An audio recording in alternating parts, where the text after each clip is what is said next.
Good morning, welcome. Let me introduce myself. I'm Maurizio Atterini, founder of Gold Note. Gold Note is an Italian company, a Tuscan company, building high-end hi-fi systems.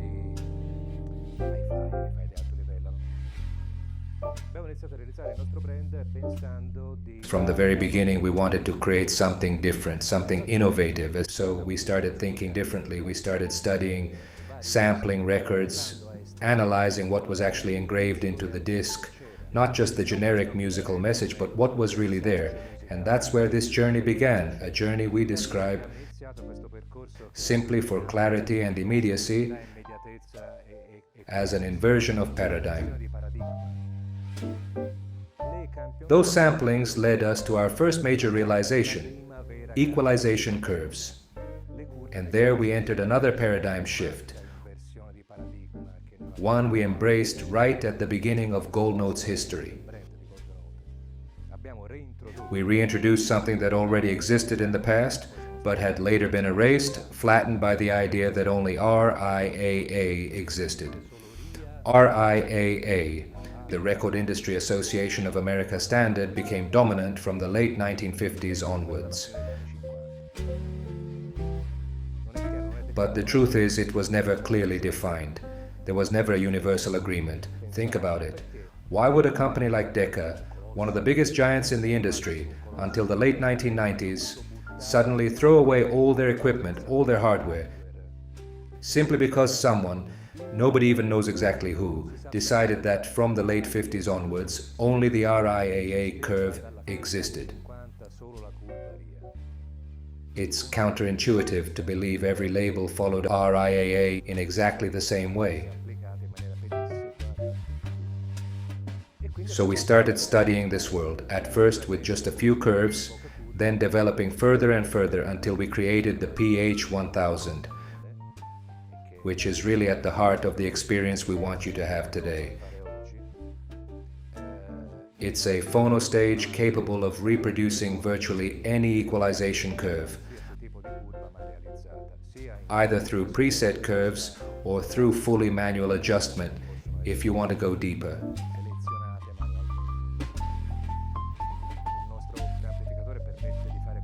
And like all our setups, these changes happen on the fly in real time without interrupting the music. But rather than talking too much, I'd rather let you hear it with your own ears, because this is the first true paradigm shift. Extracting the signal that was actually engraved into the record. You've probably heard people say, this turntable sounds good, this phono stage sounds good, but nobody talks about extracting the real signal inside the record. And this applies to every kind of record, every kind of medium. I'm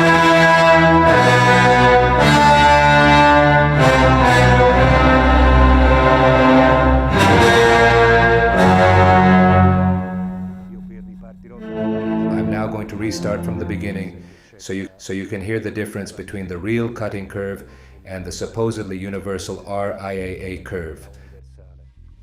Same record, same system, same everything, only the curve changes, nothing else has been touched. Just the curve.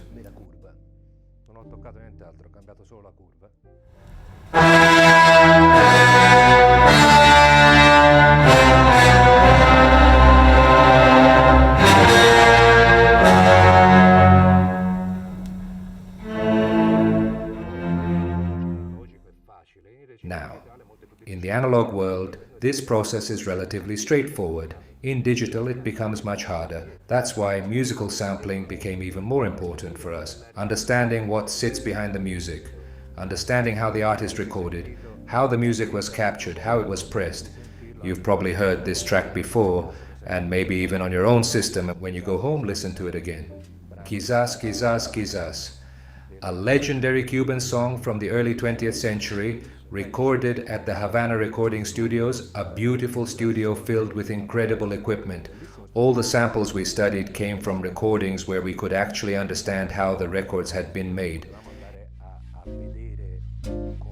Ibrahim Ferrer sings through a Neumann U87 microphone, a cardioid microphone like most microphones used in professional audio. But it has condenser elements, so it's an electret omnidirectional mic. You know, the kind that clips onto a clothespin, but not the U47, which is that classic bar-shaped one. This one is cylindrical. Meanwhile, Omar Portuondo sings through an AKG, C414 condenser microphone. And the differences are obvious, you can hear them clearly if you understand these details, and if you design equipment specifically to extract them, then they become audible. Do you see now what I mean by extraction? The extraction, I know it's an unusual word in audio.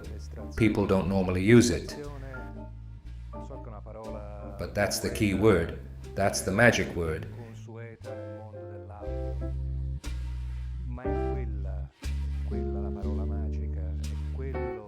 It's through extraction that a system can truly achieve results and allow you to experience recorded music properly.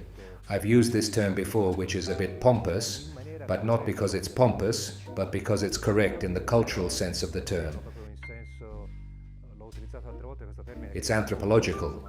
Music has an anthropological meaning. It's an expression of human beings, and every era expressed itself differently. The soundscapes of the 1960s were completely different. There were countless percussion layers, huge numbers of string instruments. There was chaos in the best possible sense.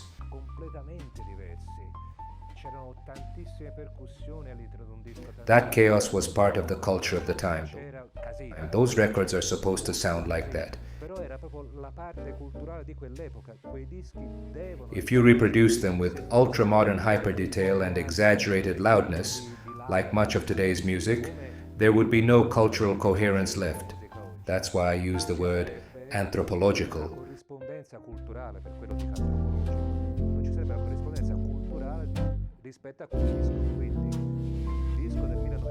A record from 1964 should sound like a record from 1964. It should not sound like a modern recording with huge bass and hyper-defined detail, because it was never recorded that way.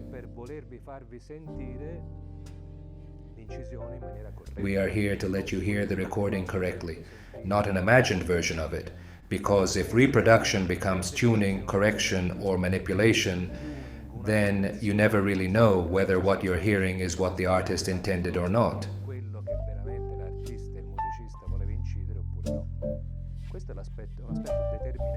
This is fundamental when listening to music, and it's something we need to accept, not necessarily love, but accept.